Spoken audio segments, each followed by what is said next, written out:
What is going on? This is the Club of the Man 1993 coming at you for the fifth video in my Royal Rumble recap and review retro series for this channel. We're going to take a look back now at the 1992 Royal Rumble, which is considered, as a lot of critics saying, the best Royal Rumble match of all time.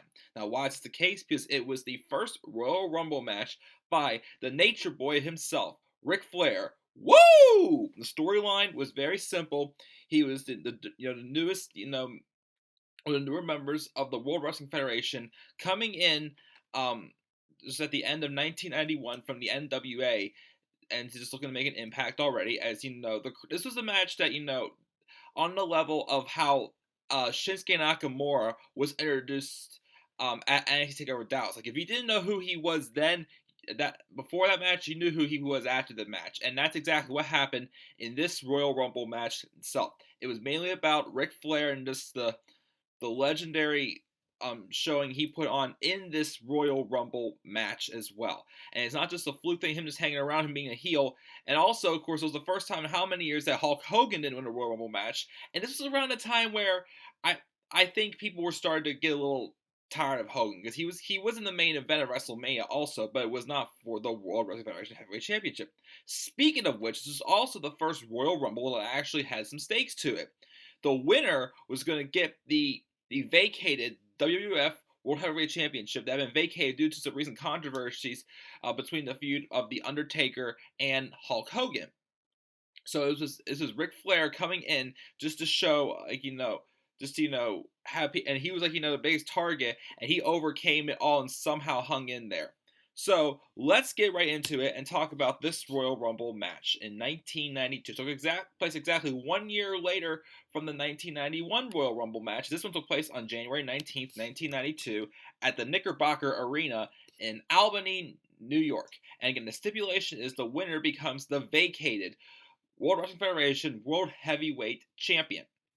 Also, what made this Royal Rumble so good is it was one of the most star-stacked Royal Rumbles. I mean, if you're going to have the title on the line, you might as well have your best names in there as well. Starting with the first one, the British Bulldog, who entered first as a babyface, and then the second was the $1 Million Man, Ted DiBiase. Now, British Bulldog was the babyface who had the strong showing in this Royal Rumble. I felt he could have used a little bit more time in this Royal Rumble, but from the time he got, he still did a phenomenal job. He first would then eliminate the British Bulldog. Number 3 entering at the Royal Rumble was the Nature Boy himself. Woo! Ric Flair, he entered. And we will be seeing him for quite a while in this Royal Rumble match himself. Number 4 was Jerry Sags, but he'd be eliminated by the British Bulldog. Number 5 was Haku, who would then be eliminated also by the British Bulldog. Now, number 6, and we had some star power here, a lot of Hall of Famers and some future Hall of Famers as well in this Royal Rumble. And this was the first time in the Royal Rumble that we had this man come out as a singles competitor. Shawn Michaels, who had just turned heel fairly recently on his former tag team partner, Marty Jannetty, in that barbershop through a window segment we had. So this was Shawn Michaels' first appearance as a showstopper. Of course, at the beginning, he was, having, just looking like the legend he was soon to become. He would use the super kick a couple times in his match, but at the time, apparently, that was not his finisher. I can't remember what his finisher was, but he was nearly eliminated almost 5 times, though, in the first minute or two he was in there, but he was able to hang in there just to show that, hey, this guy has some pretty darn good potential. He came in number 6. Number 7 was Tito Santana. Horiba! He came in there as well. Number 8 was the Barbarian, followed by the Texas Tornado, who I believe this was his last Royal Rumble match, as he would leave the World Wrestling Federation later this year. I believe he passed away about a year later also. So he appeared in here as well. Number 10 was Repo Man, who was originally in Smash from Demolition, just had a new gimmick, coming with this little creepy looking gimmick, just sneaking in, whatnot. This is a gimmick.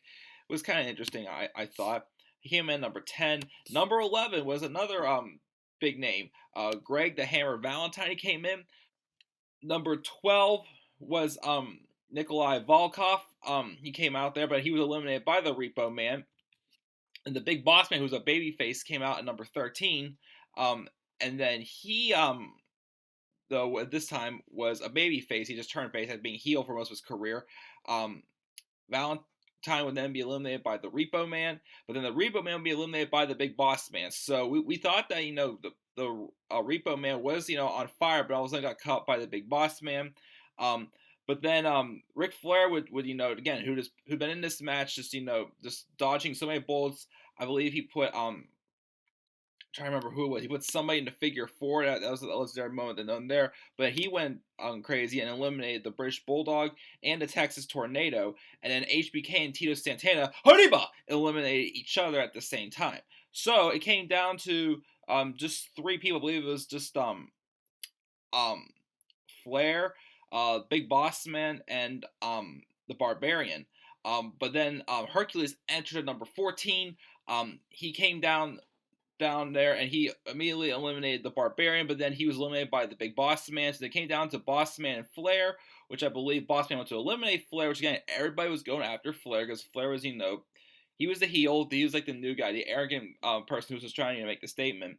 And him being the man he is, the dirtiest player in the game, he gets out of the way and Boss Man is eliminated by Flair. So then out comes Rowdy Roddy Piper. And him and Flair go at it as well, but none of them get eliminated. Then came out Jake the Snake Roberts, who was in the middle of his Trust Me gimmick, I believe. He was feuding with Randy Savage, I believe, at this time. I'm trying to remember. Yeah, he was. He came out there again. He's the heel, going after Ric Flair as well. Number 7 was Hacksaw Jim Duggan, and then number 18 was Erwin R. Schnister, also known as IRS. Number 19 was then Jimmy Superfly Snuka, and number 20 came out was The Undertaker in his second Royal Rumble match, who then eliminates Snuka. Undertaker didn't have as good of a showing in this Royal Rumble as he did the year before, but it was still all right. But again, The Undertaker was still kind of green, but like him and Shawn Michaels were like two of the more upcoming talent that were in this match as star power as well. We had guys like Savage, Flair, Hogan, Sid Justice, Tito Santana, Ted DiBiase. We had a bunch of star power in this match, so I mean it was alright. He didn't get the biggest showing in this match. Speaking of which, number 21 was the Macho Man Randy Savage, who came in there as well, and he went after the guy who was feuding with Jake the Snake Roberts, and he would eventually eliminate him before number 22. We had a couple people come in, no eliminations for a while. Number 22 was the Berserker, followed by number 23, who former protege to the $1 Million Man Ted DiBiase, Virgil, but he wasn't cut out to be a singles competitor at all.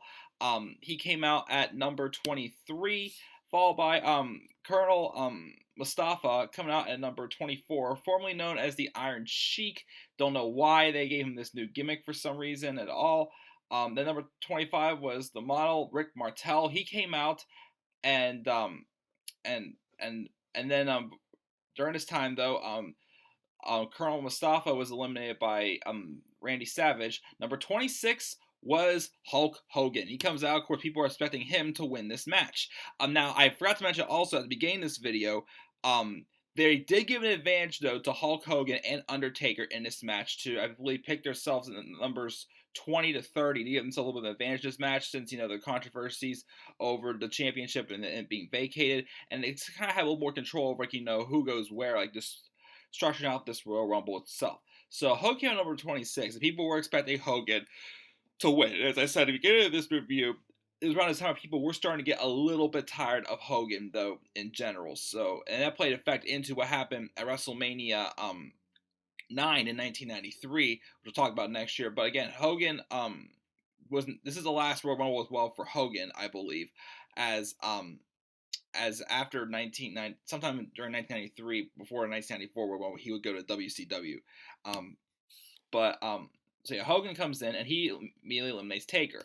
And then Hacksaw Jim Duggan and Virgil eliminate each other due to a crossbody from Virgil. So again, it shows how Virgil was not really meant to be a single star. Number 27 was Skinner. Not really a good gimmick. Number 28 was Sergeant Slaughter, who last year was the heel Iraqi champion, or whatever you called him. That's when Hogan won the Rumble last year and went on to face Slaughter at WrestleMania to win the championship, to defend America, but Slaughter turned back to being a babyface. He came out here at number 28. Again, another person that added the star power of this match. But then Rick Martel would eliminate Skinner. Number 29 was Sid Justice, who came in as a babyface, but he was slowly turning heel around this time. And number 30 was the Warlord, who was somewhat of a threat to win again, but, he had that. He's still known this time for having the shortest amount of time in the Royal Rumble match. You can make the argument, though, that that it should be Randy Savage, though, because last year's Royal Rumble, he didn't even enter the match because he had left because he was being targeted by the Ultimate Warrior. So that was the case there. So the Warlord came out, so we still had quite a few people. I think we had, let me see it, we had 1, 2, 3, 4, 8 people left in the match, though, when number 30 came out. But Sid Justice, though, was someone who also had a strong performance as well. But he was on the verge of a heel, so I can't consider him like the top baby face of this Royal Rumble match. But he had a very strong performance as well, as he was, really up there in a strong character as well. But he eliminated Sergeant Slaughter. And then Justice would team up with Hogan, and they would do a double elimination on Warlord. And then Justice would then eliminate both Piper and Martel at the same time. So the final 4 was Hulk Hogan, Ric Flair, Sid Justice, and the Macho Man himself, Randy Savage, who had a good appearance in this match as well. I believe he was a baby face around his time as well. But then Savage would be the first to be eliminated by the double teaming of Flair and Justice. And then again, there have been some tensions also between Justice and Hogan starting up as well, as the final 3 at the time were just Hulk Hogan, Sid Justice, and Ric Flair. So again, people are starting to think, oh yeah, it's going to be Hulk Hogan overcoming these 2 heels or whatnot. Again, they don't really know who Ric Flair is at the time because he just come over from the NWA, but Sid Justice was the upcoming star, so I'm sure people had their hopes having Sid Justice win this match. Well, then all of a sudden, Sid Justice eliminates Hulk Hogan, and the crowd popped because they were surprised that Hogan, didn't win the match. It was a huge shocker. Bobby the Brain Heenan on commentary, who'd been, just routing on Ric Flair this whole time, just mentioning him and constantly whatnot against him. Like, it's not Flair to fair, whatnot, and whatnot. Because people knew that Ric Flair was a big name to talk about, but people still thought that the Hulkster was going to win this Royal Rumble once again, win for the 3rd time in his career. But he got eliminated, and there was some tension going on between Hogan and Justice. Again, there had been some tension leading into this match as well. Hogan thinking that him and Flair were working together and whatnot. It wasn't the case, but eventually would lead to the match at WrestleMania between Hogan and Justice. If I mentioned it earlier in one of my other reviews that this match happened earlier, I am so sorry. I do apologize. Ahead of time, I got the match wrong. But yeah, so we had those 2 arguing, but then now here's the thing though, the ending to this match, the last elimination got a little bit of help because Flair went to eliminate Justice, but then Hogan pulled the ropes down or something like that, which caused Justice's momentum to shift down a little bit. So I mean Flair was helped a little bit to win this match, but again, he's the dirtiest player of the game and he played it quite well. And that's exactly what he did in this match as well. Ric Flair wins this match and entering at number 3 and setting a new record for the longest time in a Royal Rumble match with 1 hour and 2 seconds. He was in there for all but 2 minutes of this match. He escaped a bunch of near falls, but he has played his mind games a lot. His heel tactics as well as playing very well. And once again, as I said at the beginning of this review, if like it was for Shinsuke Nakamura back at NXT TakeOver Dallas 2016, if you didn't know who Shinsuke was before that match, you sure knew him who he was by the end of that match against Sami Zayn. Well, this was the case for Ric Flair. If you didn't know who he was by then, you would have known him after this match as well. He had that famous, tear-dropping speech he mentioned as well backstage afterwards, as that's also right because he did win also the vacated World Wrestling Federation World Heavyweight Championship, showing that he is the guy now to beat in the World Wrestling Federation. He would go on to have a great match with the Macho Man Randy Savage at your WrestleMania 8. Unfortunately, it was not the main event, as Hogan and Justice were the main event. Now, I'm sure a lot of people these days would be upset that that was the case because, again, why is Hogan and Justice being a main event, but Ric Flair, is the champion, but he's like like what, middle of the card or whatnot that year was. So disappointing the fact that there, but people were still appreciating the Royal Rumble match, how great it showed off the strengths and the energy that Hulk Hogan showed off. I mean, Hulk Hogan was, I mentioned this a few times in my WrestleMania reviews, was more known for his character, not so much of his wrestling. Which, I mean, he was a great wrestler, but his character is what strengthened him the most. But after the match, we had Hogan and Justice arguing, as I said before, and Flair backstage being interviewed with that tear dropping speech that he's most famous for. Just one of the best promos probably spoken by the Nature Boy himself. So Ric Flair wins the 1992 Royal Rumble match and wins the vacated World Wrestling Federation World Heavyweight Championship. So, as usual, let's just go through again numbers 1 to 30 and just mention their times and eliminations. Starting with number 1, the British Bulldog, who was the big breakout babyface and the future Hall of Famer as well in this match. Entering number 1, gained 3 eliminations and lasting there for 23 minutes and 33 seconds. The $1 Million Man, Ted DiBiase, number 2, only lasted a minute 18, didn't have any eliminations. He was eliminated by the British Bulldog. The Nature Boy, Ric Flair, we already know him, was the winner. Was in there for an hour and 2 seconds. And again, last year I mentioned how there was a lot of guys like Greg, the Hammer Valentine, and several others as well who were in the match for quite some time last year, but they didn't have much of an impactful Rumble. But Flair had 5 eliminations, but that was not the most we had though. But so that made his performance look even more stellar.